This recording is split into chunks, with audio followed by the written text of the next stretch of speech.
The fight over KCPD's budget is headed to court. Thank you for joining us here tonight. I'm Carolyn Long. Brad has the night off.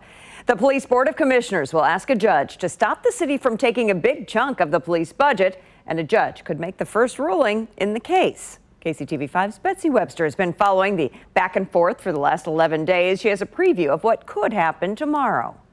The swift move by 8 of 12 council members and the mayor was contentious from the start, with 4 opposing members from the Northland feeling railroaded. This is wrong.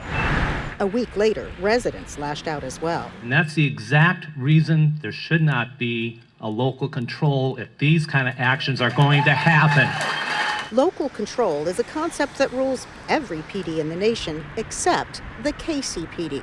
For almost a century, lawmakers in Jeff City have granted the state-appointed Board of Police Commissioners exclusive authority over how the police budget is spent. You have no voice in it. That is unconscionable in many ways. I don't think there's a judge in America that would stand up for that. The mayor and his supporters say the move to retroactively change the budget to the minimum allowed by law and place the rest into a fund to be negotiated under a contract between the city and the board is an effort to take an active role in crime prevention. Once and for all, to have some level of change. The status quo does not work. The board's lawsuit says to buck the status quo in this way is a violation of state law, specifically saying the city is, quote, reclassifying budgeted funds without board approval, end quote, and their ordinances, quote, hinder and obstruct the board's control of the police department budget.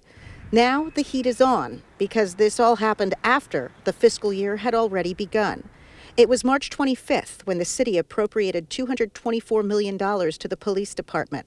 A month later, the board adopted that budget. And on May 1st, the fiscal year began.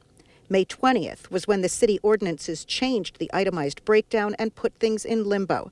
The lawsuit says June 10th is now the deadline for the next round of monthly expenses to be reconciled.